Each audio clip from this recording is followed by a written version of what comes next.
Bingo bango. What's your thango? Welcome to Ice Cream You Meme.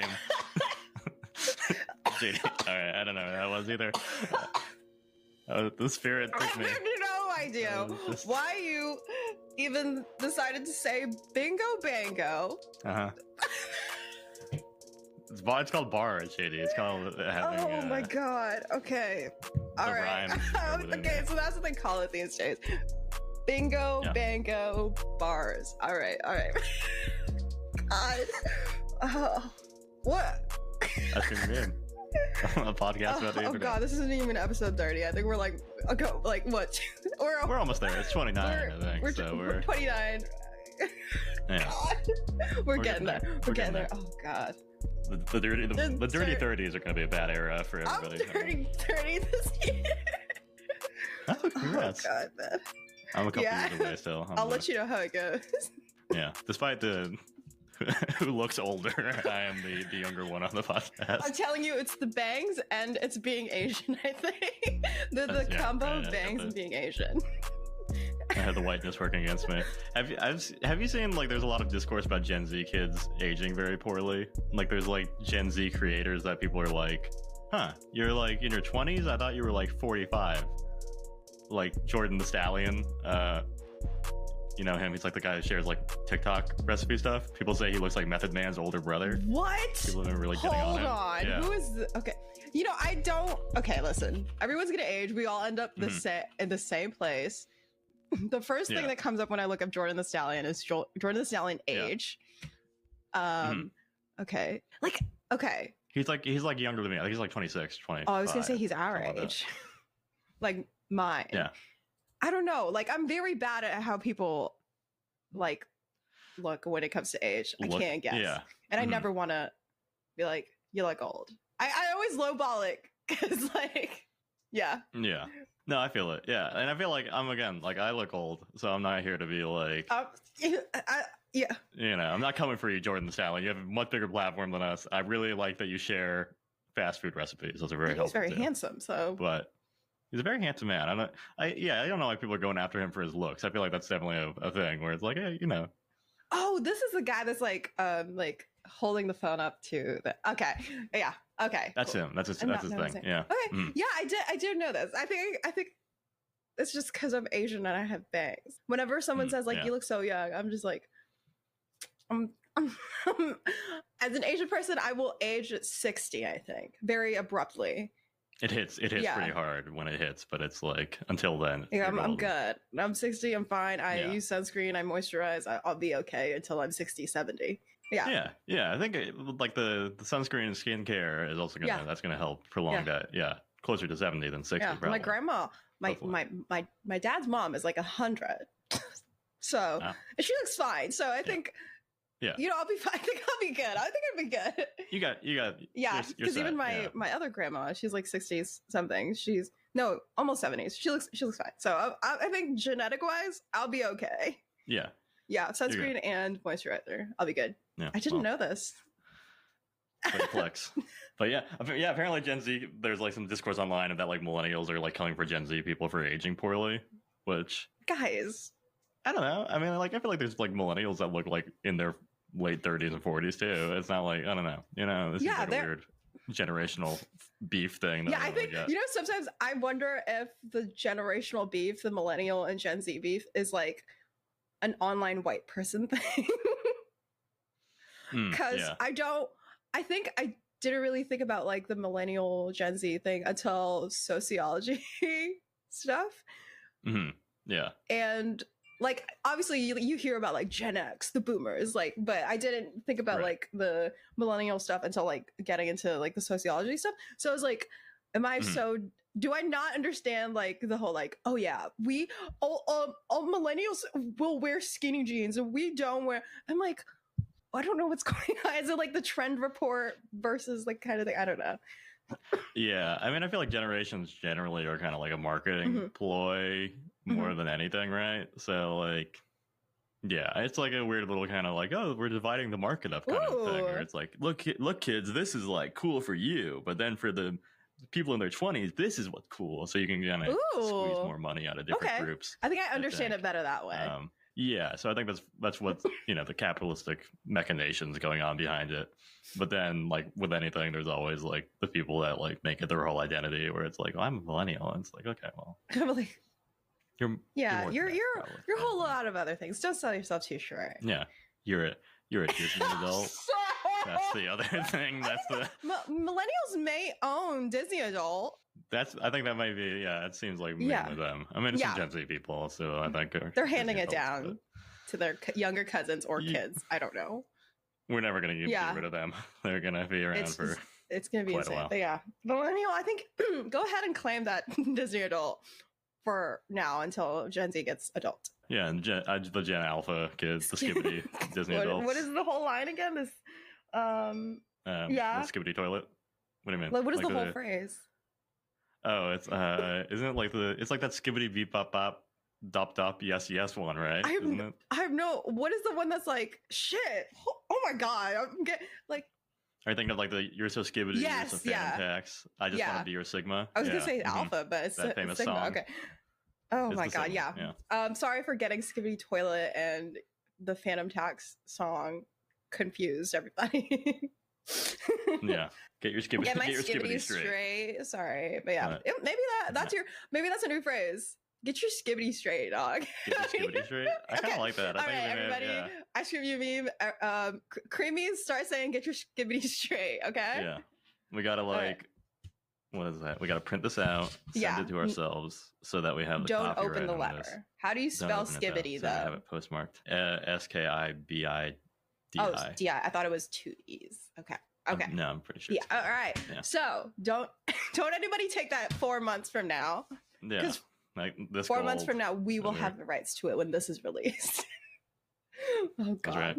So JD, you mentioned you had something. Oh my god. Okay. Yes. Yeah. This may have something to do with a local creature. Maybe not local. Maybe like a couple hours away creature that you've covered. Previously. Mr. Yes. Okay. And okay, so you have seen on Instagram, like I posted like Minnie like meowing at the door very weirdly, and I'm like, she's a weirdo, blah blah blah. And I was like, that's completely fine. Minnie's like weird. She likes to meow at like the closet so she can go inside. So I was like, I thought she wanted to go in the garage, but then like she did it like 3 times, and then I heard like something fall, and I thought. I'm like you've been in like the kitchen area. Like I was on the floor sitting down eating floor time, I thought it was my brother. Like he was asleep, but he may have moved and hit the wall. So I was like, okay, cool. Okay. And then Minnie starts meowing more at the door. And I think to myself, thump, meowing. There's an animal in the garage that got in. I was like, we have like a bunch of like random cats. Maybe like my dad like left the side door open. A cat got inside. Sure. Yeah, a raccoon. And I was like, okay, if it's a cat, it's fine. I can get it out. If it's a fucking raccoon with its little hands, Method Man at the window hands, I was like, no. I should probably like get up or like try to open the door or like worry about it tomorrow. There's nothing in there other than like maybe Yuan's car. And then I'm like, I get up and like our front door light thing is motion censored, but you can't trigger it from the inside because there's a curtain. So I get up and I go to the kitchen area. So the window, even if I pass by it, even if that would trigger the motion sensor, it wouldn't go off. So I'm there and I'm like, Minnie, you're being weird. I gotta go. And as I'm like putting my cup down, the light turns on and I'm like, oh, there's an animal, right? Because my brain isn't immediately going, there's a person, because I would see them like walk through that window thing. So they're tall enough. And if they're crouching, I could see on like the front door camera that there's a person there, but there was no one. So I was like, okay, cool. How far does it trigger across the street? Sometimes it'll trigger if a car comes. So I was like, shit. What if it's an animal? I have to tell somebody that there's like an animal outside, or if it's a person, I have to like go wake someone up. So I wake up Yuan. It's like 1:30 in the morning, and Yuan sees on the camera that the light does turn on. So I was like, oh God. So we like go outside and I'm wondering if my brother's I don't know if that's my dad, but we go outside and like check the perimeter and it's completely fine. And we go through the front and we like look around, just check the cars, just in case like someone was going around, like whatever. And I'm shining my like flashlight across the street, and across the street there's like a shrub bush that's like height wise of like a person, like the top half. And I swear to God, I see like the bottom half of a person shine because you know, like if someone was wearing like a vest, like a safety vest, like Right. yeah, and my flashlight is material. dying, so I can only flick it on and it goes on, flick it on and it goes on. And it's like it shines against like what looks like very faint reflective pants. And I go, I don't tell you on, and I just go, oh, we're going inside now. Because in my head, I'm not thinking Fresno nightclub. I'm thinking there's a man standing across the street watching us do this. It's time to go the fuck inside. But and then I was like, okay, like what is a recycling? See, this is my brain now. Like if I saw a cryptid, my brain is like, there's a fucking guy out there. And then my next one was like, was there a recycling bin in front of there? Like the recycling bin is gray, but is there like a split in the middle of the recycling bin? I was like, the blue recycling bin doesn't look like that. You can't see the green recycling bin at night. So I literally like I'm rationalizing it. I'm like, I'm like, I was like, one, it's Vallejo. There's no Vallejo in Nightcrawlers. These bitches are in Fresno, whatever. Right? And I'm like, in my brain, I was like, okay, so it's either a person standing there and I couldn't see the top half of their head because they were behind like a bush. It was, you know, it's like a tree that's like this, and then the top half is right there, and you can stand right. So it was like a person 1:30 in the morning standing there, and I kind of flashed my light, tried to like fucking seizure warning that person like several times, or like it was like it was Thursday, so my brain is like Thursday is garbage day, so it's probably the recycling bin, but also like why the recycling bin wouldn't like flash. Wouldn't be reflective. So I was like, I literally am like, and you could see the recycling bin the next day too, and be like, oh, okay, it's not reflective. And I was like, fuck my. I was like, it's a in my brain. I'm like, not the Fresno Nightcrawler, just a fucking dude standing in like the bush area, and I flashed him with a flashlight like 4 times. I'm sorry, which is like semi worse because why were you just standing there at like 1:30 in the morning? But also, if it was the Fresno Nightcrawler, what are you doing in Vallejo? It gets around. It was seen in like Yosemite and like I think some other states too. So maybe you saw the Fresno Nightcrawler. I mean, like reflective pants on at night is a weird move for somebody who's up to nefarious purposes. You would get caught. Like, you're more. I mean, at night, generally speaking, you want to be more visible so you don't get hit by a car. But if you're like creeping around somewhere trying to steal someone's catalytic converter or something, you don't want. Yeah, you're going all black. Like interesting. Yeah, so I was like, man, like just the bottom half reflective. So I was like, oh no, that was just a guy or the gray. Not the recycling bin. The recycling bin is blue. The gray regular garbage can one. So I was like, I probably somehow managed to reflect against the garbage can. So I mean the cans, they do usually have kind of like a little like insert, like a they kind of go in the middle a little bit. That could look like leggish at the right angle probably, but so that's now a little the second proof for me that if I even saw a cryptid, I would be like, oh, it's a fucking guy. I don't think I'd be the best cryptid hunter then. I'd just be like, Ben, it's a guy. I like to believe. I want to believe so hard that I wanted to come on here and tell you, Ben, I saw the Fresno Nightcrawler. But now I'm like, it was either a guy or a fucking... or a trash can. Well, all right, we'll cut this out of the episode. No, okay. No, wait, my brother has to hear it in 4 months. Okay. Yeah. I mean, I feel it like, I don't know. I mean, it could. Who knows? It's Vallejo. I think it's fair to say the odds are, guy or trash, or maybe trash can at the right angle, middle of the night. We see patterns, right? We're human. Yeah, and I'm already a little freaked out and looking for something. So you're nervous, like you're like animal. Yeah, in my head, I was already like, "There's an animal. If it's a guy, we can just be like, please go." So already, I was in this state of like, I'm gonna see something. But potentially Fresno Nightcrawler. A sighting of the Fresno Nightcrawler. It's up to you. Everybody. icecreammeme@gmail.com. What did I see? Do you have your front camera? It doesn't go all the way that way because there's no light over there. So it's like night vision only. And it only catches the light of that house. And then, the thing that I saw, the garbage, whatever, it was like to the... like a different house. The right of the house, but out of the way. Like I can see it, but I can't see it like that. Yeah. Right. Okay. Well, it'll remain a mystery, I guess. But The truth is out there somewhere. Out there across the fucking street. Very close to JD. Truth. Yeah. Yeah. I mean, speaking of little creatures, let's get into it. All right. So we're this is another SCP episode. We're both doing things from the SCP Foundation, which, if you recall, is a fictional foundation dealing with all types of mysterious creatures and happenings and anomalies. So I'll go first. Let's go. And let's begin with SCP-6643, Containment Class, Keter, Secondary Class, Gleipnir, Disruption Class, Flam, Risk Class, Danger. So, breaking down those technical terms, we have a difficult to contain, difficult to categorize, dynamic, potentially dangerous, but only in a localized form anomaly. The special containment procedures are if SCP-6643 is present, an esoteric materials handling incident is underway.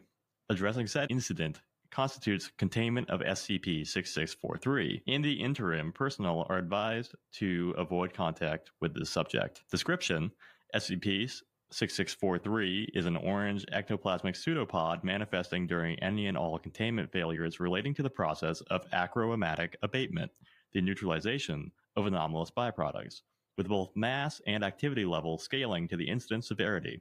Assessments of its cause, composition, and potential cognizance are difficult due to the extrinsic urgency of its manifestation conditions and the fact that no specimen has yet persisted beyond the triggering event. Achromatic abatement experts have colloquially termed this entity Vern. That's more or less the text of the beginning, right? And as with most SCP entries, we have some threads to pull here. So firstly, achromatic abatement. What is it? And what is achromatic? It was a word I'd never come across before. Achromatic comes to us from the teachings of Aristotle and the term achromatikos, which means for hearing only. And the primary definition of achromatic is information transmitted orally and only to a select few, which perfectly describes our podcast. The SCP Foundation page on achromatic abatement uses it more as a synonym for esoteric, which is kind of a secondary definition of it. So the Achromatic Abatement Group is an affiliate of the Foundation. It was founded in the early 1900s by Wyn Rhys Ryderich, who first came across the concept as a child. When Ryderich, a boy in Alphendid, a Welsh mining town, which explains the fucked up names, found a mysterious stone. In the years after bringing the stone home, his family's behavior all changed. It was like they had completely flipped personalities. His father, who had previously wanted to leave town to find better prospects, suddenly changed his mind. His mother, who had been reluctant to leave town, wound up running off with an encyclopedia salesman. Ryderich, previously very driven, began to see coal mining as the only job prospect for him. Also, all of the grass around the house died, so that was a little weird as well. But he was reflective, and upon considering these changes of heart, Ryderich began to suspect that the stone was responsible. He locked the stone in the basement and quickly noticed that his desire to get into the mining game vanished. He'd gone from locked in to locked out. His father also became interested in leaving town again, but then the house caught fire under mysterious circumstances. All that could be determined was that the fire started in the basement, and the stone was unaffected. Ryderich recovered the stone from the burnt house and tried to dispose of it in a pond, but the pond dried up. He tried to smash it to pieces with a hammer, but it wouldn't break. He tried eating it away with acid.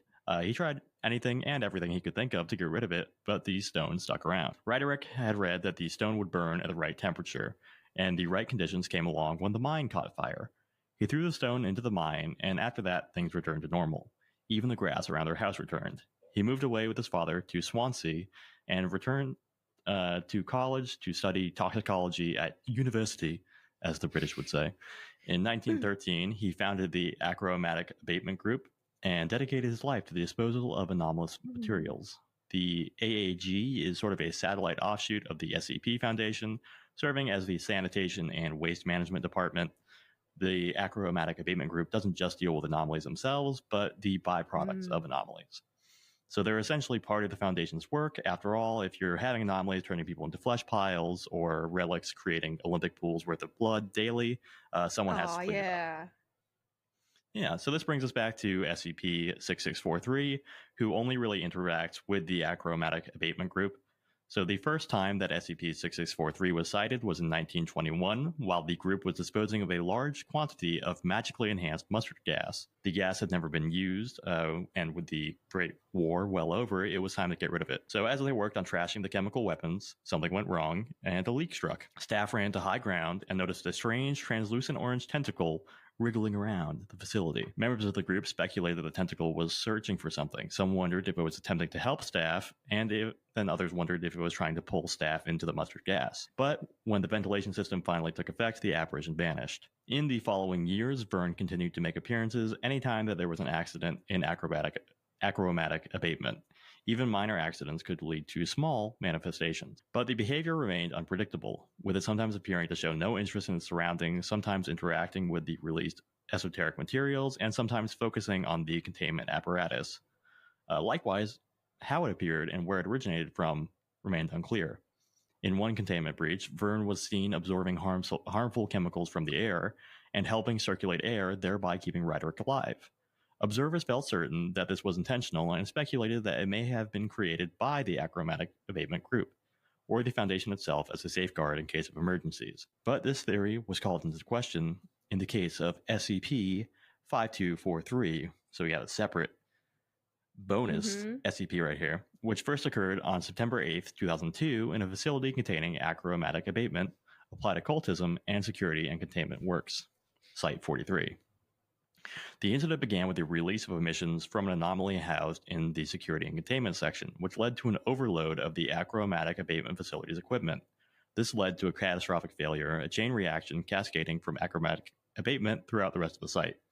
Because of the nature of materials housed in the facility, some of these seemed to break the flows of time. Over the course of 7 minutes, 8 personnel were either killed or transformed into inanimate objects and fruit. One of the presumed dead was last seen being pulled into the achromatic abatement airlock by a translucent orange tentacle. And given the temporal nature of this research breach, the catastrophic failure and the subsequent 7 minutes of destruction have to play out every year on repeat. Those killed in the event are temporarily brought back to life, but they must be led to carry out the same events and actions as the original event in order to contain the event. But this was the first now annual instance of Vern acting a little aggressive or in a more harmful manner. One Foundation researcher proposed that they've thought about Vern all wrong. Quote, maybe it's neither a pre-existing entity nor some inherent component of the handling disasters. It might instead be an esophysical embodiment of the concept of catastrophe, a reification of the chaos inherent to such events. It's possible that we'd see it cropping up in disasters of every sort if more disasters involved esoteric materials. The kind of stuff that we work with at Acrobate might provide fuel it needs to manifest, whereas in your bog standard earthquake or volcano eruption or firestorm, it lurks invisibly at the conceptual threshold. Unfortunately, this researcher was unable to prove this because he subsequently died in a repeat of SCP-5243 in 2015. In another interaction, an achromatic abatement engineer rigged a controlled release of esoteric materials mimicking a containment breach and was able to draw out SCP-6643 for an hour, which it spent searching the area before disappearing seemingly of its own will as the release was still ongoing. This caused the engineer to speculate that Vern either realized it was not a legitimate containment breach or it was too small of a leak to be deemed worthy of its time. There's also speculation as to whether Vern is a consistent entity, if it's a part of a larger whole, or if every manifestation is just an independent entity, or if it's the same complete entity, just behaving differently and appearing larger based on the space-time conditions that draw it out. What it is, what it wants, and where it's from remains a mystery. And that's what we've been given on SCP-6643. So to me, I think that one of the strengths of this SCP is the way it fleshes out interlinks of stories of the achromatic abatement group.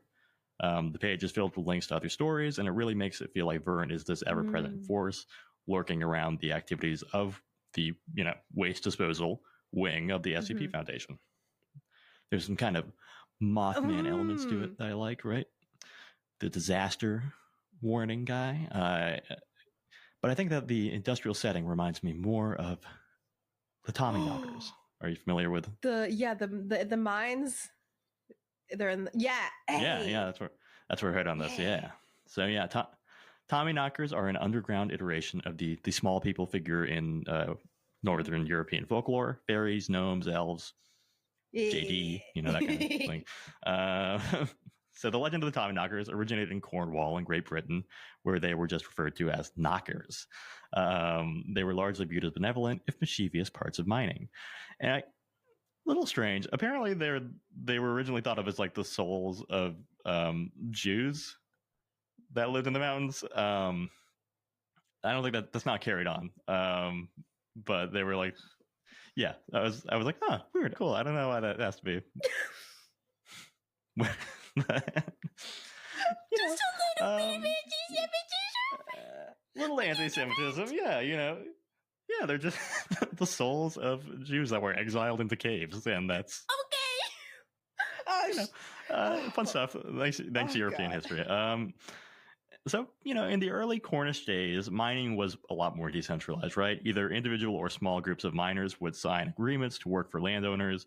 They would do the mining. In exchange, they would gain a portion of the profits from these mines in a process that was called tribute mining, right? So the early versions of knockers were known to show miners to rich veins, and getting on their good side was a way to secure the bag, right? As mining industrialized, the most important role of the knockers became warning them about impending disasters. They did this by whistling, knocking.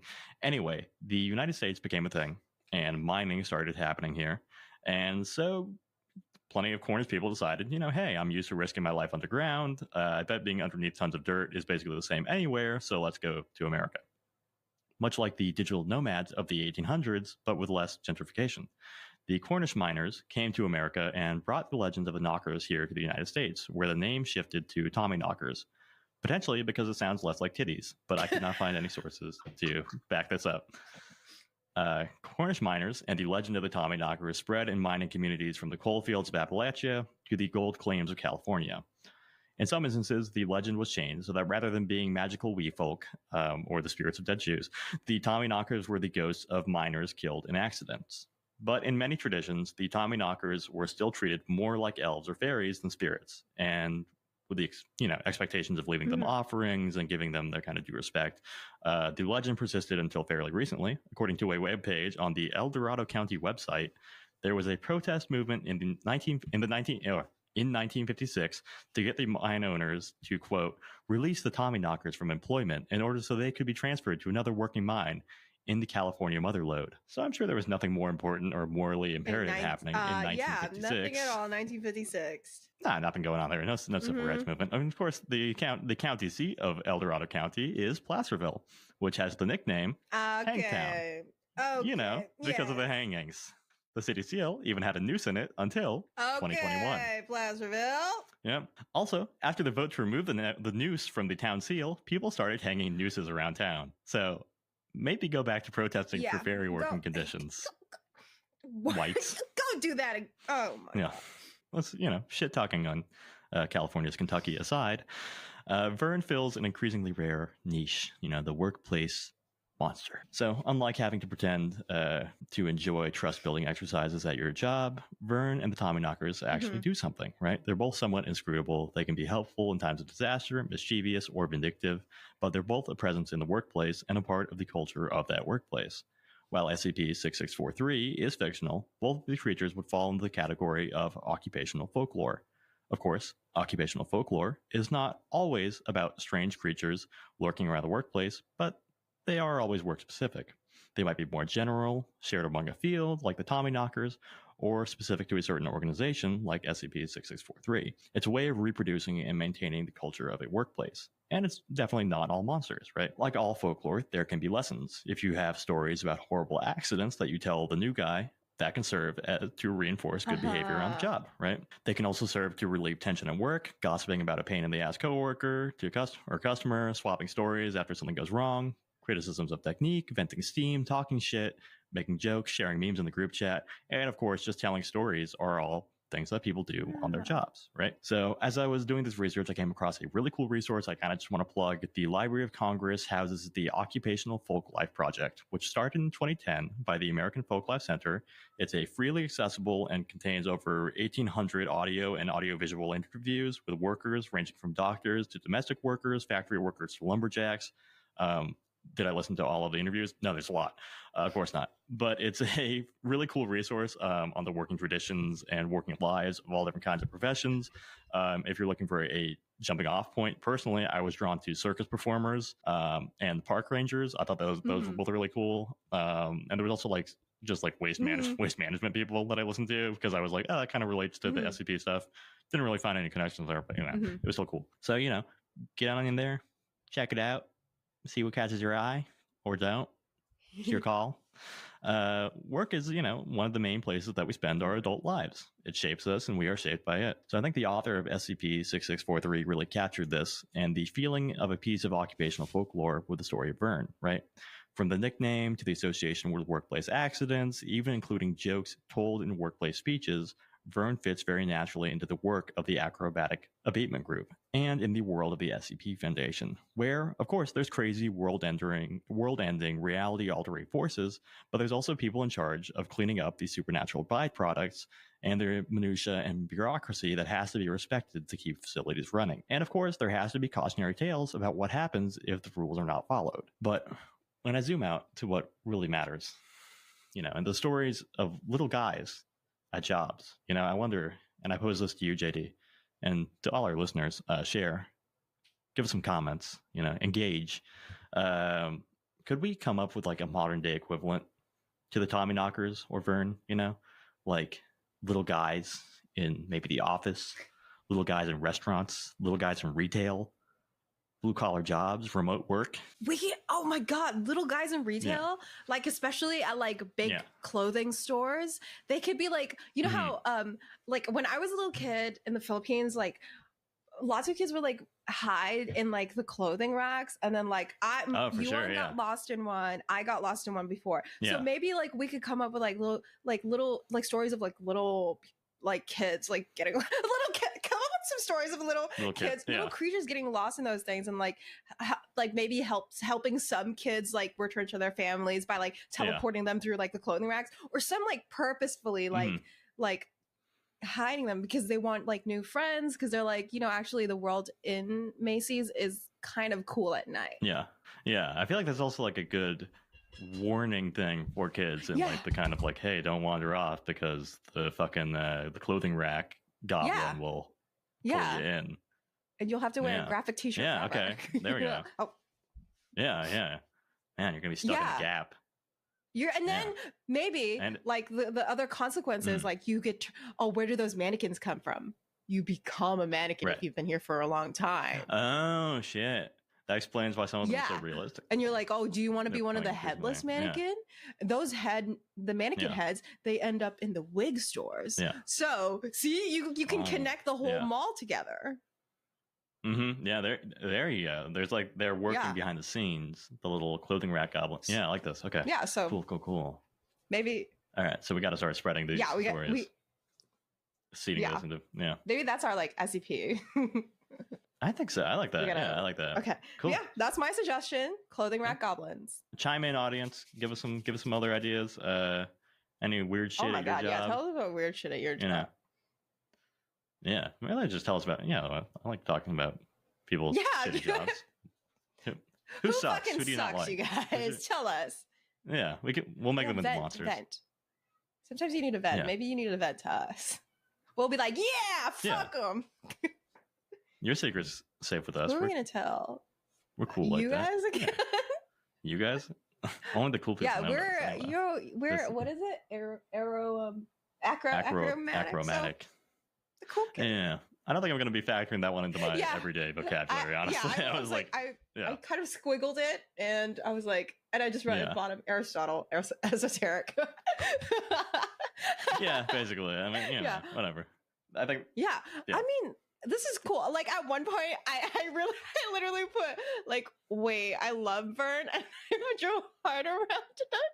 Just like, but I don't like. This made me think of like when we talked about like the SCP show, and like would they have like branches in like SCP NOLA, SCP New York. Like there's like you know how we now have like the firefighters CSI kind of thing, like this. We have the AAG like offshoot of like the original SCP show, like Yeah, and I think AAG would be like kind of more of a sitcom. Ooh. I picture it as like a little bit like kind of where it's like, like, oh shit, the blood pool is overflowing. Oh, here comes Vern. And you could do like a Cheers thing where everyone's like Vern, like he comes out. They're Oh, gonna Vern. Ghostbusters in the fucking Slimer. He could be like Ghostbusters situational comedy. AAG, put that together. I would while I would watch SCP, I think maybe it'll have a tinge of seriousness that I maybe would like to go to the AAG sitcom more. Be like, oh Vern. The merch Yeah, I think it could be fun. I mean, yeah, sitcom, kind of like a little modern, it could be some dark shit in there. We'll throw a little like nightmares of because you're gonna fall into like a pool of blood, like it's not great, it's not all perfect. Some comedies have like a serious episode where you're like, damn, these are real people who live real lives, not always having fun. Yeah, right. You get turned into a fruit. the turned into a fruit one. I was like, hello. Yeah, it was a cool story. So I recommend checking out SCP, whichever that one was, 55 something 5243. Yeah. 5243. It was a cool one, and dealt with like a lot of time loop kind of stuff where they had like each year different stuff that happened and how it kind of kept feeding itself basically. And I just realized that Tommyknocker sounded familiar because when we were playing the Slenderman game that's been lost to time because it decided to corrupt in the middle of we had a lot of errors in that game. We encountered Tommyknockers. We looked them up mid-game while we were trying to find a way to end that one round that was in the farm area. That's why I remembered it a little bit. But occupational folklore is kind of cool. I think so. Yeah, and I mean, like, there's like so many, like stories that get shared only with people that you work with, right? Like, I mean, there's like, and that are like very specific to jobs. Like, there was like some of the articles were talking about like, truck drivers have a lot of like stories of weird shit you see on the road, or like picking up like a ghost hitchhiker. I didn't think about that as an occupational folklore. Like the taxi drivers in like the Philippines who are like, never stop at night because you're gonna pick up like a ghost lady. I didn't think about that in like a way that's like, don't stop at night because maybe like you'll like pick up someone who might like rob you. Like that's like the fantastical way to say it. Like you might accidentally pick up a ghost, or you might get like all your fucking robbed. Yeah. So oh my god, that's kind of cool. Like I didn't think about that as like occupational folklore. That's kind of cool. Yeah, I didn't realize that was like a thing that like people like study that like this. Like they're like folklorists who are like only study work stories, which like is a fun little OSHA moment. Like OSHA, maybe you stop like being like, don't do this because you're gonna fall. Maybe it's like, don't do this because a little fucking creature's gonna like eat your ankles. Yeah. Look at it gets the message across, I think, when you're like, don't do this because you'll get thrown into the Foundation and turned into part of the building or something. You're like, it's fucked up, that's scary. Maybe have a little imagination, huh? Yeah, follow. I was just thinking about like the Chinese work safety videos. I've never seen those. Have you seen those? They're like circulating on TikTok. I get them on my For You page sometimes, where it's like computer generated things of like accidents that have happened, where it's like somebody getting like thrown into like a mulcher or something, and you're just like, oh, this is horrific. I get why this is a safety video, but dear God, OSHA, get on that fucking level. God, incorporate some occupational folklore and some fucking 3D imaginings of what would happen if you fell into a fucking mulcher, dog. Did that happen in like Fargo or something? Doesn't someone get into the wood chipper? Yeah. Vern? Why is he kind of just kidding? And that one was for everyone who was probably why is he kind of I kind of live for him in a like a weird I think the manifestation of chaos like theory was kind of I feel like it's always like a cool vibe. I like the kind of like showing up a disaster is always one of my favorite things that monster can do, I think. I love this and the way that it can tie a lot of stories in the SCP together. Is it like I guess maybe like my question for that one is like when it appeared, when the person wrote it, did they already like tie in together like other like stories pre-existing, or like was it when this thing came out people started using this as a way to like link things together as well? I'm not sure of like the the course of events. Because the main one that it linked to was like that SCP-5243. Yeah. And so I think that one may have come first because I just talked about like seeing a glowing tentacle, and I would imagine that maybe like after that, that's when like they fleshed out the whole fern exist as like a manifestation of disaster kind of thing. Yeah.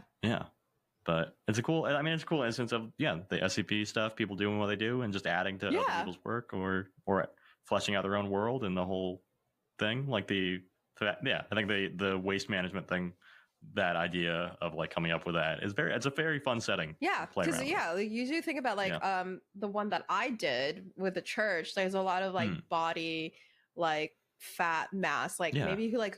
What do you do with that goo? Who cleans that shit up? Yeah. AAG, let's go. AAG, let's go. Yeah. Facilities coordinators, we love you so much. Yeah. Always.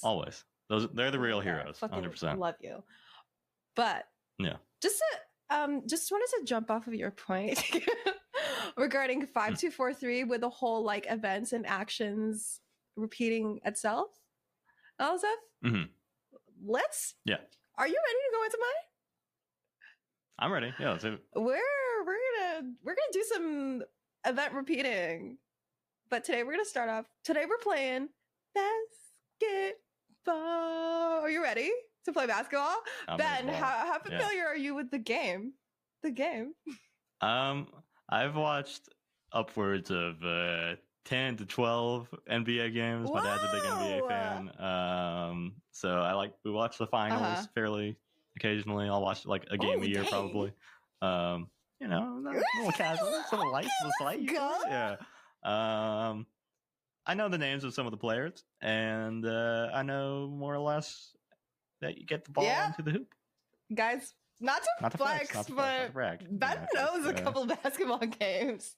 But as for me, I somehow unlocked a memory in my dark, funky mind that I did actually play a lot of basketball. Did you? Okay. Here I am, like, I've never done a sport in my life. I played a lot of basketball from elementary to like middle school, and then like that was like, you know how like you can choose to play a sport in like high school during like PE off days or whatever. I would play basketball. Right. At 4'11", I was playing a basketball, you guys.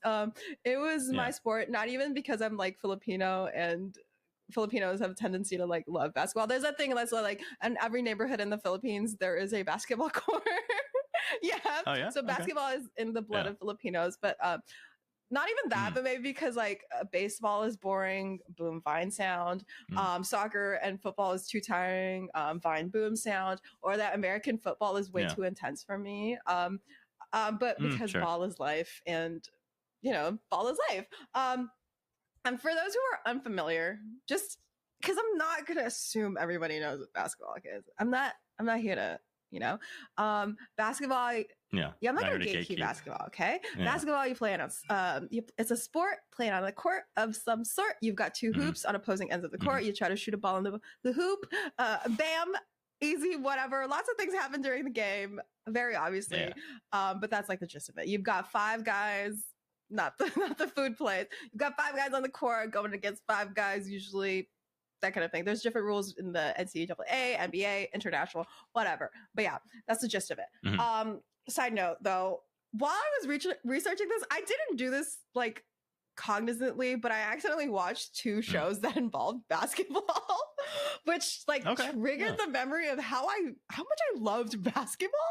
How much football? I was like, wait, I like basketball actually, right? Were the shows good? One of them was. Would I recommend it to anyone? No. One, because it pissed me off. It is available on Viki though, which I spoke about in the most recent episode. I'm not gonna gatekeep a show just because I thought it pissed me off. It's called You Are My Sky, and if you ever need a show to finish in like 3 days that makes you a little angry and pissed, but also riled up for the sport of basketball and athletics in general, you should watch it. Maybe. But I still don't know if I'd recommend it, but like a couple of the actors do know how to play basketball, and the team is like nice. And you can skip through the other stuff that might make you mad. Yeah, just focus on the basketball. Just focus on the pure desire to see people be really in love with basketball, and you get a character who was like, every time he like came on screen, I was like, look at this fucking anime villain motherfucker, evil ass guy. But turns out he's just a guy who just really loves basketball. Sometimes, sometimes your passion comes off to people as like you being evil. Evil. But but he just makes really bizarre decisions. Yeah, like Michael Jordan. Michael's secret stuff, you guys. Okay. Anyway, we're talking about basketball in general, but we're going to specifically talk about a specific game of basketball. The October 26, 2010 opening game between the Miami Heat and Boston. Ben, help me out. Thank you. Got it. Played in the TD Garden in Boston for the 2010 to 2011 NBA season. More specifically, the recording of that game that we know today as SCP-1733. The recording was brought to the Foundation's attention through a Facebook thread on the 27th from a Boston viewer who was complaining about something that happened in the game that didn't happen in the original game. The Foundation copped the recording and did their usual Men in Black mind wipe shit and researched the hell out of this thing. They concluded the following: you cannot recreate this sort of thing that's happening using the same DVR that 1733 was recorded on. So every playback of SCP-1733 changes previous events that happened in the video, right? The more you play the tape or the video back to back, the more people can remember previous events. The recall state starts as thinking that they've dreamed of the event before, and then a feeling of deja vu. And then once you've played it a couple tens of times, it becomes a legit memory to the people in the video, right? They can remember everything that has happened to them more and more. So the people in the video are real people who attended the game in 2010, but it's important to note that they are separate from the people that exist outside of the recording. The Foundation looked into it and determined that they're simply different from their non-video recording selves. Think of it as this, right? Yeah. This Ben and JD is completely separate from the Ben and JD after this video. Yeah, right? Whatever happens to us in this video, when it's played to you later on in different form, it's different from what's happening to us in real life. Whether every time you play this video, a small figure behind Ben gets bigger and bigger and closer to the screen, that's completely above Ben and JD in the real world. Nothing is happening to Ben in real life, just in the video, right? I encourage you to go and read the briefing for 1733, but for the purposes of this video, the Foundation conducted several playbacks of 1733, and this is how they came to their conclusions that I mentioned above, right? Some of the notable playbacks of the tape are playback 15, where both the Heat and the Celtics seem to have an intimate awareness of each other's plays, despite it being the first game of the season.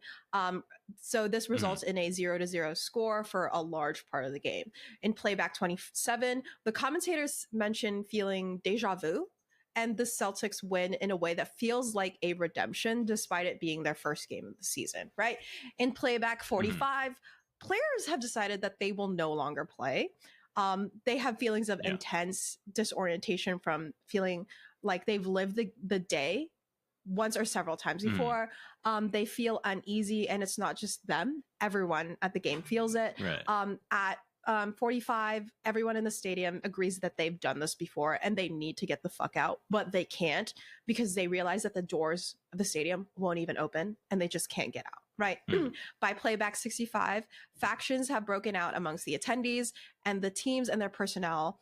So the factions are the teams, the personnel, the infirm and their parents, the infirm, the parents, and the kids.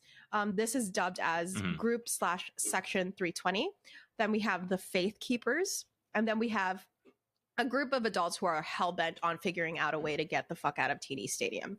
1733 gets played tens and tens more times, with our last playback being labeled at 112.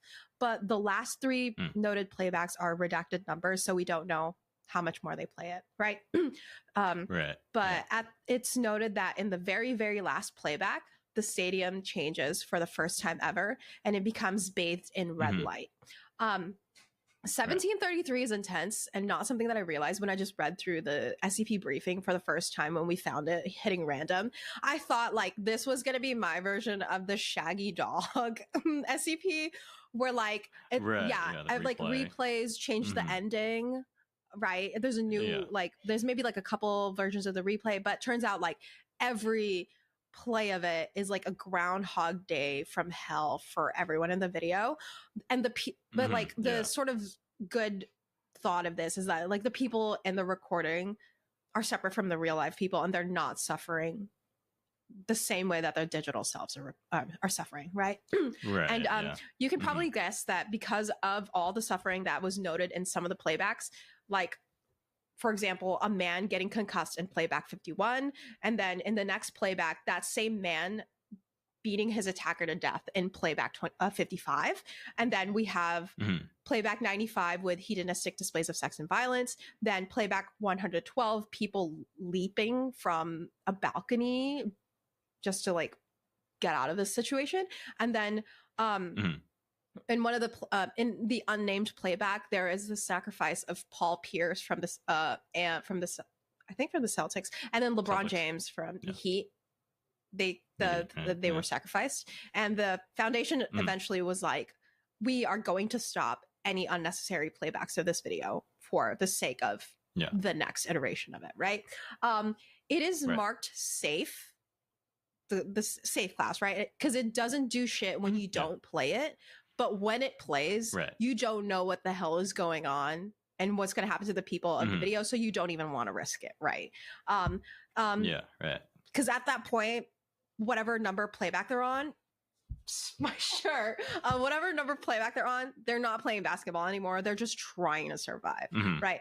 So you're probably not as intimately, everyone, I don't know about Ben, maybe he's seen this game, but you're probably not as intimately aware of what the opening game between the Miami Heat and the Celtics was like on that day. So let me give you some stats. Some notable names for the Heat that season was Mike Bibby, who I knew from the Kings. Then we have Dwayne Wade and LeBron James. For the Celtics, we have Paul Pierce, Shaq, and Kevin Garnett. That game resulted in an 88-80 with the Celtics winning, and it was played in the TD Garden, which is the home of Celtics. For something more relevant to us, in the briefing, it doesn't state, and it's redacted, how many people were in that stadium at that time, but we know that on average for that year for attendance for the Heat was at 17,730, and for the Celtics it was like 18,169 per game. The TD Garden capacity is 19,600, so we can assume that at least maybe we can say lowball 17,000 people, high 19,000 people were in the stadium during that game. So it's not a small Groundhog Day happening to one person or like 5 people. It is considered a mass casualty type event impacting thousands of people at once, right? So 17th. It's a finals game, so probably or not finals. It's an opening day. Right? So everyone's like, I want to be there, right? So 1733 is wild. So when it comes to people's reception and reactions to 1733, there's a lot of folks likening it to hell, posing their theories about why 1733 is the way it is and what happened after the last playback. There's a lot of questions about if people were cognizant while the video is not being played. If there's one question of like, okay, say someone's pregnant at 1733 and they're in their like final leg of being pregnant, and the shock and anxiety of the event causes them to give birth. If you're born in 1733, are you part of the world of the recording or part of real life world, which we've surmised from like the SCP deciding that like these are different from the people in real life? You would be part of the tape, the recordings world, not real life. You would have been born in the real life, like in real life as well. Maybe you were born like a couple weeks later in real life, but in the game you were born there because your parent was like really stressed, right? So in this next section, I've decided to break it down into 3, right? Thoughts about 1733, questions about 1733, and then theories about 1733, but not from everybody else. From me, your boy. Yeah, because we gotta hear from me. Okay. So let's start with my thoughts. Start thinking. There are some very serious like fuck it we ball actions in this, because basically these people, once they're doing these things, are completely aware that they're going to live the same day over again. So they're going to try and do whatever they think they need to do or something, right? Like, was any of the violence the hedonistic sex, based on the decision that you know that you're gonna just relive the day again. Like the person that you absolutely knocked the shit out of is not gonna have that same injury the next playback, right? And like, yeah, but they remember it, right? So you're like, you're gonna risk like, I'm beating the shit out of this guy, but also he's gonna remember it the next day. Maybe he's gonna beat the shit out of me the next day, right? And like, was the jump from the balcony in playback 112 because they thought that like I should just try it. I will probably come back in the next playback, but if I don't, I'm free from this situation now, right? Then like the whole like separate people idea really like kind of okay, the recording of the game, so it's like digital versions of those people, digital versions of us if we were in that game, and these people don't know that this is happening to some version of them. It's like possible that like some of the people, as the Foundation researched it over time, as real people, you may have like changed something about yourself, you broke an arm, chipped a tooth, gave birth, or even died between that time, but there is still like a moving, breathing, living version of you in this recording forever. Yeah. Right? You could have died a week after this game, but you are in this game forever and ever. Like for me, if this happened, would I want to know that there is something this bad happening to some version of myself out there, even if it's in this recording? Like, would I want to know? And what would I do when I find out what happens to me? And like all of the decisions that digital me decided to make during this whole thing, like, should I be told that there is some version of me in like a digital world absolutely fucking going through it? Like, what would that do to me? Like, okay, Ben, would you want to know that something is happening to digital Ben? And like, and like, would you want to know about like what you decided to do? Like, were you like beating the shit out of some guy, or were you part of the group that was like, we got to get the fuck out of here? Like, would you want to know you're in this, something is happening to you, and what you were doing this whole time? I mean, I guess knowing that you're in it wouldn't do anything, really, right? Like, it doesn't seem like they're separate things. They only exist within the confines of the tiny universe of the SCP, and there doesn't seem to. There's no way to get them out. There's no way to like, other than not playing it. That's the only way to like not draw out the suffering. So I guess I'd be like, I'd want to know so I could kind of advocate for, but we just stop playing it and just like let them exist in nothingness. You know?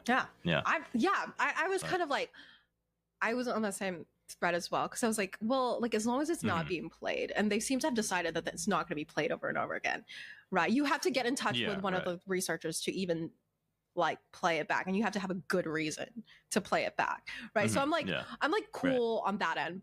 But like some part of me wants to know like what I was doing that whole time, because like a part of me is like, I think I would be with like the parents and the kids and anyone who needed like help, because like 2010, 14 years ago, like 15, right? So I'd definitely be with them, right? But like adult version of me would be like, I would be trying to help get the fuck out of there, that kind of thing. So I'd like to know what I was doing, and if I was like helping, like to inform myself of what I would do in like situations that are like completely like desperate, right?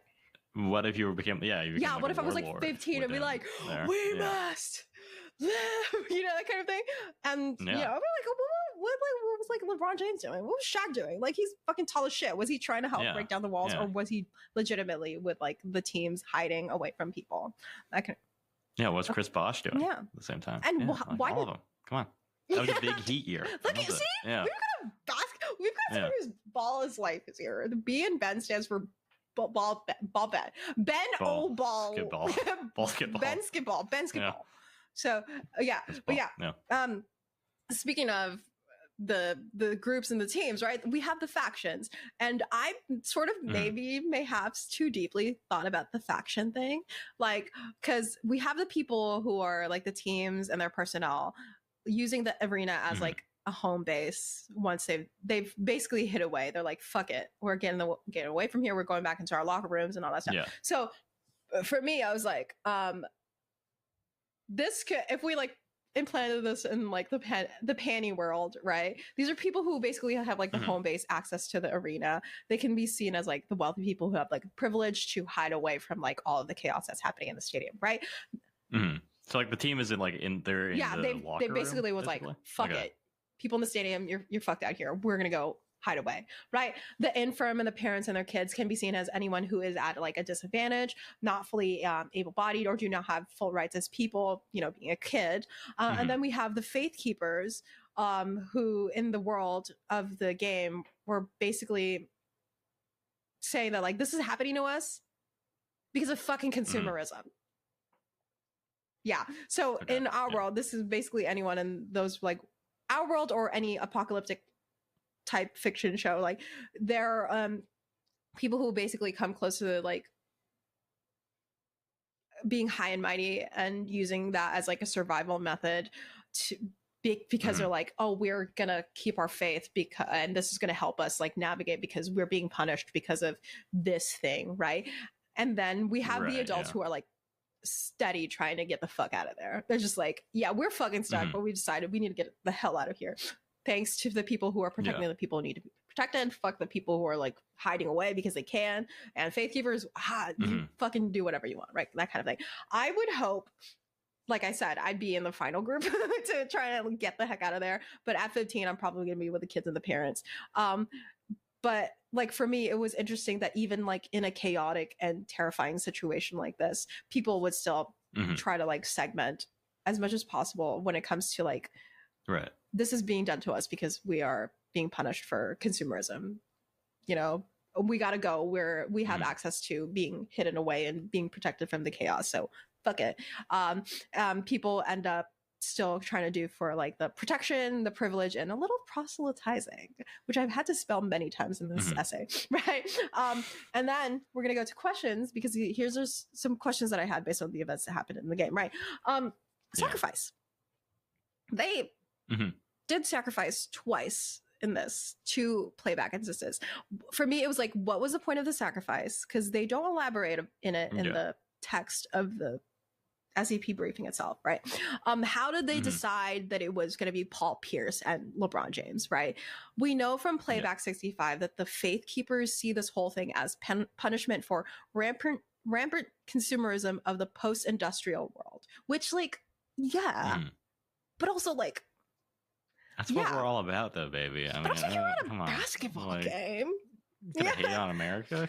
That sounds like unpatriotic. You're at a basketball game. You're engaging in idolatry, right? I'm pretty sure you're rocking like a LeBron James, a Shaq, like sure. No, you tell me you're not wearing the jersey. Consumerism, idolatry, faith keeper. Check yourself, right? So I was thinking, okay, like maybe they decided on Paul Pierce and LeBron James because the consumerism, blah blah blah, post-industrial world. Were they the highest earning players on both teams at that year? Right? In the 29, so we'll go for the stats for the previous year since this is the start of this game, this season, right? In 2009 to 2010 season, Paul Pierce was number 7 in like the highest earning players. I think it was like 478, I think, and he was at number 7 at a measly 19,795,712. Then LeBron was at number 23 with 15,779,912 out of 478, right? They were number 7 and number 23 out of 478, right? Because if we were maybe going to go for the highest paid members of the team, it would still be Paul Pierce. He was fucked either way because the second next highest playing member of the same team was Ray Allen at number 8 with 18,776,860. For the Heat, it would have been Jermaine O'Neal, not LeBron James. But we don't know why they picked LeBron James. Maybe Paul Pierce was like, he's the richest one out of there, but it wasn't LeBron James, right? Yeah. Is that? Yeah, I wonder if that was like on the author's choice. Like, you know, LeBron James has become like in conversation as like the GOAT, right? So like his SAR has only risen further, but that was still like fairly young LeBron, not like that was 2010 young, LeBron. Yeah. So we don't know. Yeah, he was only 23 on the ranking. Like, how did the Faith Keepers decide that it was them and not any other players, right? Like, because maybe you're there, you're by that point that everyone's segmented into like these like factions. Maybe you're not thinking that straight. You're like, oh god, guys, I remember Paul Pierce is fucking rich as hell. He's the richest guy on the team, right? And also there's a bit about sacrificing children in one of the like the last recorded playbacks, right? Why is it always kids sacrificing children? How do you come to that conclusion? Is it just like the stereotypical thing that's like, well, I guess like they do this in other like media, right? They sacrifice the kids. So we should give it a try because I mean, they'll come back on the next playback, right? With all the memories of these adults deciding that they're going to like die. But like, sure. But what if there's not another playback? And if there was, wouldn't all of these kids and their families remember what you did to them and how it resulted in nothing? Like what would you say? Like, to these parents, like, hey man, we need to try it just once. And like, it's crazy. Like, I don't know if anyone I don't know if you've seen like that episode of Torchwood where like it was decided that like children needed to be like sacrificed for something because it was the request of like some sort of higher power creature, and they decided that like all of the disadvantaged kids would be the ones sacrificed. Sure, they're like, these people are going to end up not going to great schools and stuff like that. So, we might as well, because they're going to turn into criminals instead. Like that kind of thing. Like, why is it always, let's sacrifice the kids? Let's sacrifice the kids, the infirm. Yeah, I think it's a good kind of like, it's showing how far a group has gone, right? When they're sacrificing kids. It was like a writing thing, like, look, they're so they're far defenseless. gone. They're willing to sacrifice children. So, no, so why sacrifice LeBron James and Paul Pierce? Why sacrifice children when they're going to come back and remember? Because I think the LeBron James and Paul Pierce one was before the child sacrifice one. So what are you going to... You're like, hey, LeBron, remember we fucking killed you and like Paul Pierce? Because it wasn't described really terribly in the thing, but like they were sacrificed and they were like basically like strung up to be shown as killed. So I'm like, I'm LeBron James in the next playback, and I'm like, I'm gonna trust you. I'm going the fuck back inside, right? So now theories, JD theories this time. My theory is that this is the first circle of hell for sports fans, right? Because you're like the anticipation of the first game of the season. You want to fucking win, and this is the circle of hell for the Heat fans, because they're like, fuck my life, we lost over and over again, over and over and over and over again. And I posted this to my friends and I was like, guys, I cooked in 2 hours writing this section. It's the first circle of hell for sports fans. Let me cook. And my friend was like, being a sports fan is the first circle of hell, I promise. And I was like, can I quote this? And they were like, absolutely, I stand by this so much that I offer you these 2 text posts another Leafs fan posted after we lost, that I immediately saved for future uses. And it says, it was a Tumblr post that says, sorry, we stuck your team into a perpetual never-ending time loop that is always doomed to result in tragedy. Sorry, we stuck your team into a perpetual never-ending time loop that is always doomed to result in tragedy. Over and over again. And the next one is, it's always don't repeat the cycle and beware of the cycle, and never how was the cycle? Was it fun to be in the cycle? So my little joking conclusion about sports, this being a sports hell, turns out it is a sports hell. Yeah, it's relatable.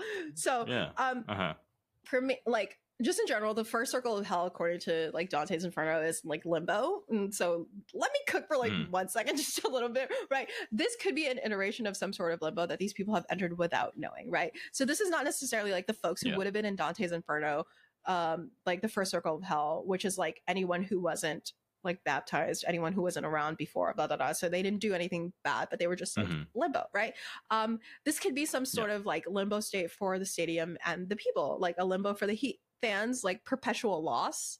Like, I don't know, do the Celtics fans like the Celtics? Maybe like their circle of hell is like watching the Celtics like do a good job despite like not having done it the previous times. I don't know. Maybe limbo for them is like spending time with the Celtics and knowing them as people instead of, you know, right? Maybe this is what stands an intense fans need, like 100 days in a stadium to realize that your idol is a real person. Stuck with you until the end of time, maybe, who knows. Come to think of it though, some stans would be happy in the situation, stuck with their number one idol for the rest of their lives. I'm sorry instead to the idol or the actor or the sports player. Next is my theory that like the hell is like repetition. When I was looking for the idea that hell is repetition based on like people's comments about like this whole story being a manifestation of hell for them, I googled the term because I was like, this has to be like someone's thought that like hell is repetition, right? And I was gonna try. That was the main way that I thought I was gonna get to like Dante's Circle of Hell, but instead I came across Storm of the Century, which is, you know, our boy, maybe not our boy Stephen King. I don't know, is he our boy? He's a boy. There. He's like okay. Icon, I'd say. Cultural icon, Stephen King. The work, the TV series Storm of the Century, it was Concept of Hell, which is aligned with the thing that I was trying to figure out. I ended up, once again, I didn't watch Storm of the Century. I went on the Wikipedia page. I read a bunch of articles. I was going to go and watch that. Now that I've watched 2 television shows based on basketball. And I ended up reading the wiki and basically gave the information a shake in my head and figured that maybe like 1733 is kind of like Storm of the Century. But if you have seen Storm of the Century, you're like, JD, what the fuck? Ben's like, no, tell me all about it. And then everyone else who's like, I've seen it. JD, you're fucking wrong.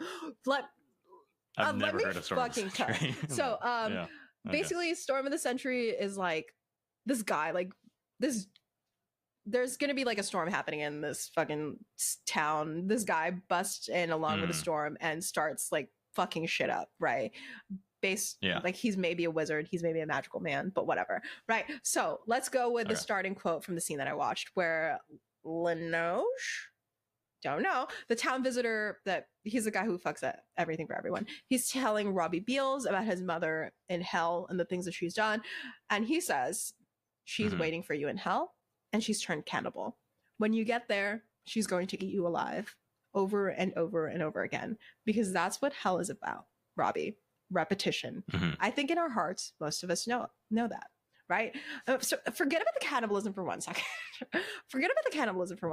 Hannibal Lecter. And let's zero in on, that's what hell is all about, Robbie. Repetition. What if 1733 is just like Storm of the Century?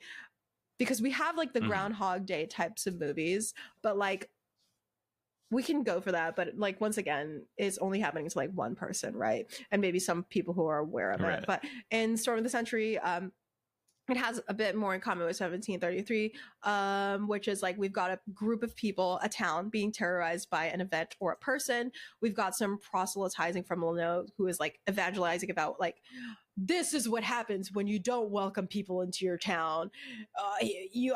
People start fucking dying. People start going to jail, right? And most importantly, the sacrifice of children to some being that supposedly results in the end of the terror, right? So maybe my theory is a little bit undercooked, but because I've never seen Storm of the Century and 1733's author wasn't thinking about this. But you know what? What if I'm right? Huh? Right?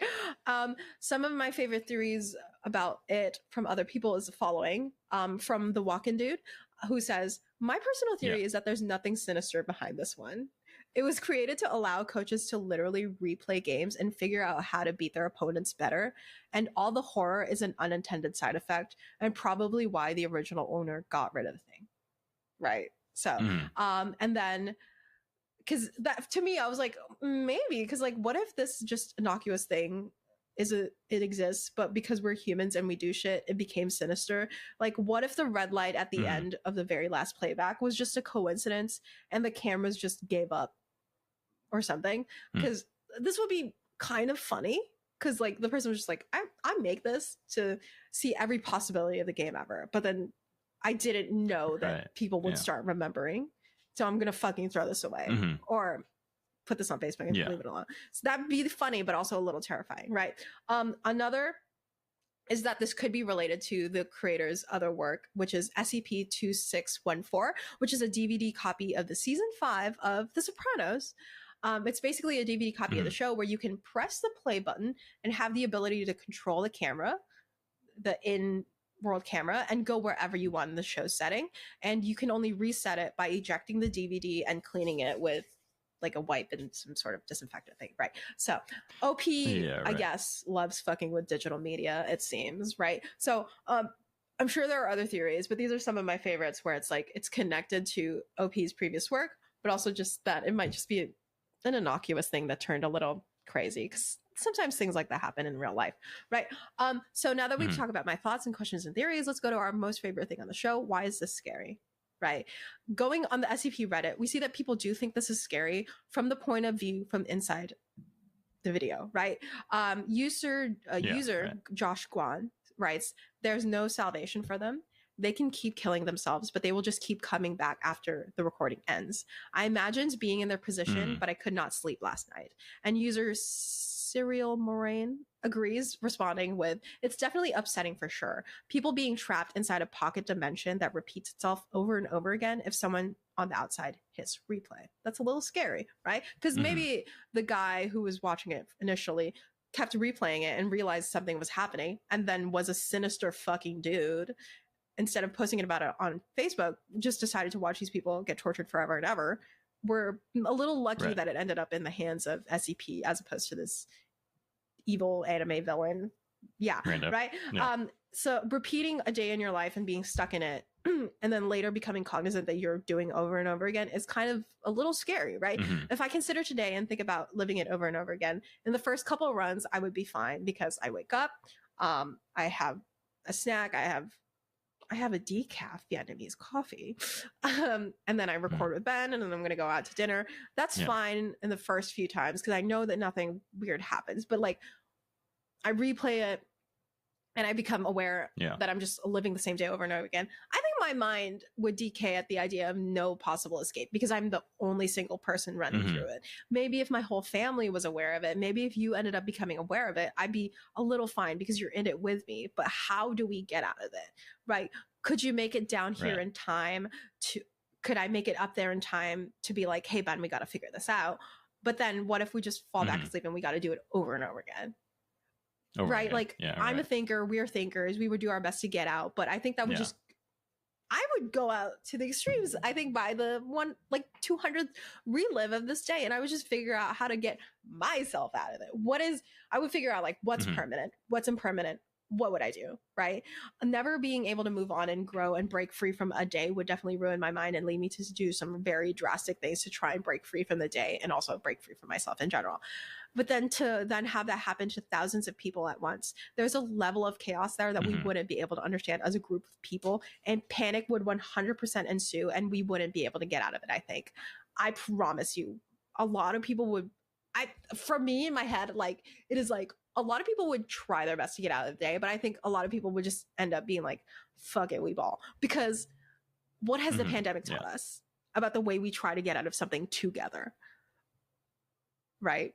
Like some of us have like kind of like given in like, it's gonna fucking, I'm gonna get COVID, fuck it. Some people are still trying not to get it. Some people have been just like, well, how do we get through it? How do we get out of it?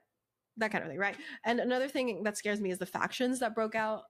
That felt a little too real, right? Of course, people cope by grouping with other people to protect each other or to keep thriving, right? The idea that in the space where we know we're definitely all stuck, a faith-keeping group could come about and just spend the whole time going, this is happening because X, and not going, we need to figure out how to get out of this, and this is how. It's completely like a little back wild to me, but like I get it since it does happen in real life, right? And it just makes me, want to strangle someone. I think it was because I was writing this at night, right?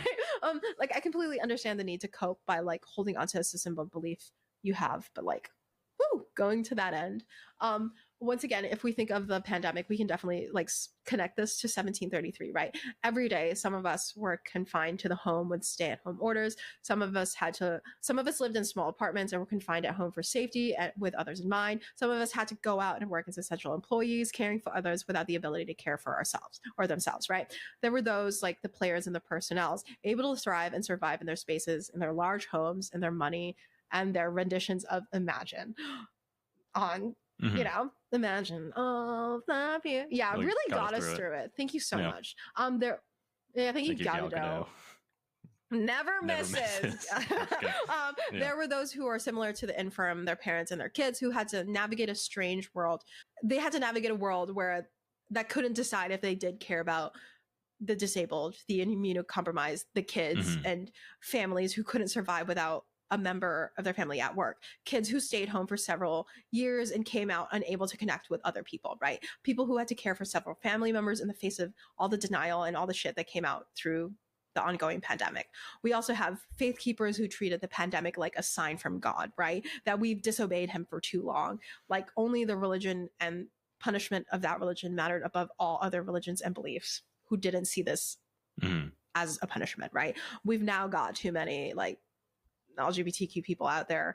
So now coronavirus is here to take out all of us. Like, sure. Then we have a notable portion of adults who were doing their best to try and figure out a way out, right? Researchers, doctors, everyday people who like smack their own heads around to figure out how to keep people safe in the face of faith, gate, and hate keepers, right? Maybe OP, who wrote this along, maybe, I think it was like 12. I think they wrote this. They may have wrote this at the time when it came out. I completely forgot, but they didn't write it during the pandemic for sure. So maybe OP, Okay. Yeah. thinking about the pandemic and the way they wrote 1733 and going, oh shit, Mhm. we have been in this stadium together for way too long. We are at the 100th, 200th playback of the pandemic. We are deep into this tape now. Yeah. But yeah, anyway, 1733. Who knew basketball could do this Yeah. to you? Yeah, that's great. I like your pandemic reading. I think that's really interesting. And I think in terms of like going back to like your hell afterlife thing, I thought of, did you come across like No Exit, like that old Sartre play? I think that like the most famous line from it is hell is other yeah, people. I know that line, but I didn't know that as well. Right. Yeah. And yeah, it's basically like it's like a play about the afterlife where it's like three people stuck in like a waiting room, and like how they descend into, you know, literally murdering each other, but then still being trapped with each other because they're in the afterlife and this is their punishment in hell. Right? They reveal all the fucked up shit they did in their lives, and then they're still, after the end of it, they're still in the thing, and it just continues on. So I think that there's like some elements of that there for sure, with like on like a larger scale, but like this kind of hell as other people, the repetition, being stuck in this like unending loop where it seems like there's nothing to do but continue. So I had some questions on like the kind of, if they discuss the framing of it, because obviously real life there's people operating the cameras. Is it just like the main camera on? Yeah. I remember that it starts as like a recording various cameras, but at one point it starts just being the stadium cam, a static cam. Yeah. So no one's controlling the cameras. The camera operators are just now they're in the mix as well, presumably. Yeah. Okay. And like if it just continues to play, is there like an end to each playback? Like, I think, okay, so basically the playback notes for this whole thing is just like events noted. I think maybe it ends at they stop playing it at a certain point when they realize something is happening, or they just continue like play it back while they're doing research. Because I don't, in the text, the body of the text itself, like I don't see anything that's like, and the day ends with this. Yeah. Yeah. Okay. I was like, does it, like, if you just left it on, would their lives continue after the point of the game? Like, would it just be like an empty stadium? Like, I wonder if it's like, because the game ended here when it was recorded, like maybe it ends at where the person stopped recording. Yeah. Right. Yeah. So there's like a finite amount of time in each playback. Okay. Yeah. Yeah. Well, yeah, that was I literally was just like darker topic than I thought you were gonna. Shaggy Dog, there's gonna be a bunch of replays, and then no, they fucking sacrificed a bunch of kids. They fucking sacrificed Paul Pierce and LeBron James. I was like, hello? Yeah, right, and yeah, like the elements of either the afterlife or also just being in our our system is willing Yeah. to sacrifice Yeah. people, Mhm. human lives to continue on or maintain the semblance of Mhm. normalcy and Mhm. keep the economy moving. Yeah, very relatable. Yeah, like the yeah, I think you're thinking like at the end of the day, are we not all just trapped in this Yeah, stadium? we're trapped in the stadium of life together. What, as people, what are we choosing to be a part of? Are we the ones who are trying to Mhm. get out of it? Are we the people, the infirm and the parents and their kids? Are we the people hiding Yeah. away because we don't want to be part of the chaos? Or are we the faith keepers? Mhm. Like, we're being punished because it's because you're always on that phone. Yeah. Or are we like JD We're and we're like a baller? on You his know, like, life. is that- I may be 4'11", but I can shoot. Oh, excuse me, I can Yeah. shoot from the logo. No, I cannot. I can shoot from the just a little half court, and it is in this position. And sometimes I just lob it. But as a short person, you can trust me on any of those like penalty shots, okay? Because I either know that I will miss it, and then someone will rebound it for me, or I can get it. I need a little swish. So. There's two. Yeah, either I make the shot, or I don't make the shot, and someone else comes up for me. I trust them. You know, ball is life, and the life is you gotta trust your teammates.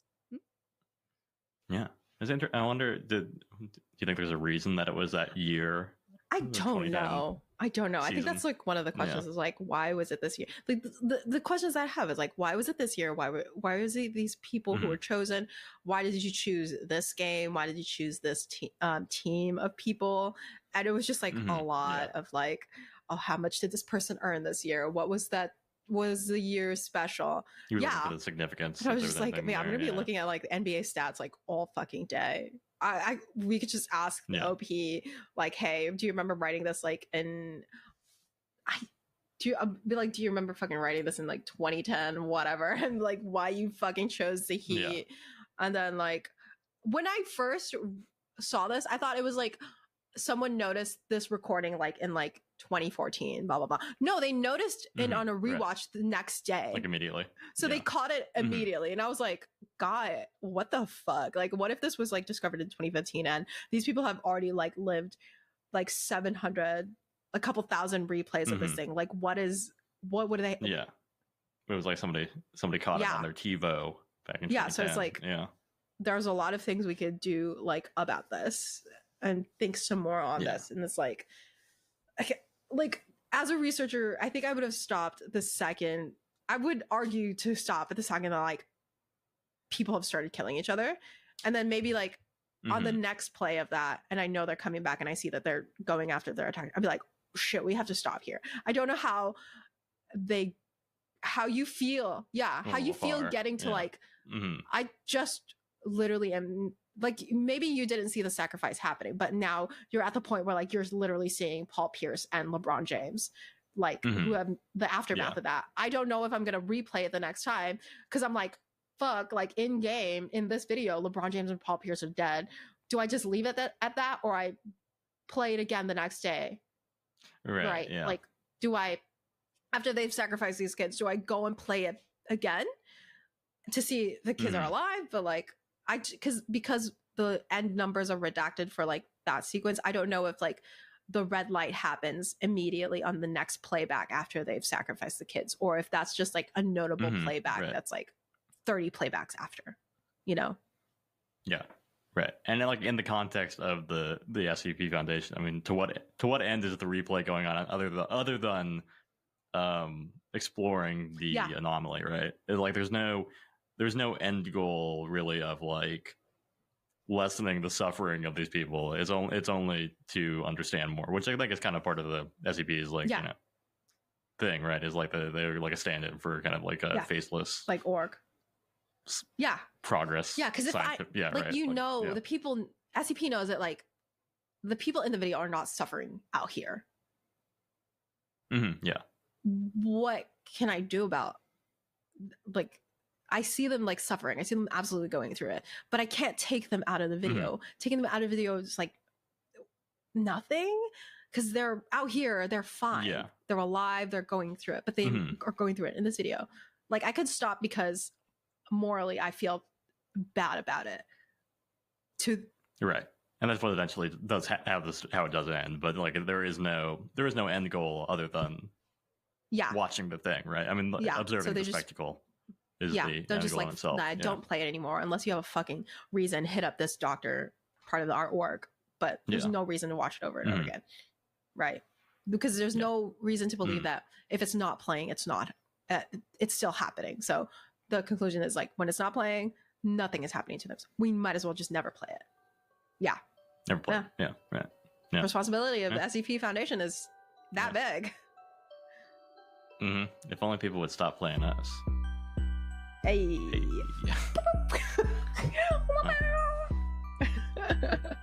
This episode was written and produced by Ben and JD. For all our sources, please head to the website in the description below. If you'd like to reach out with a comment, suggestion, share one of your workplace occupational folklore with us, send us a message at icecreamumeme@gmail.com. All the music for the podcast is provided by Jacob Frank. Thanks so much for listening. We'll catch you on the next episode. Please play us again.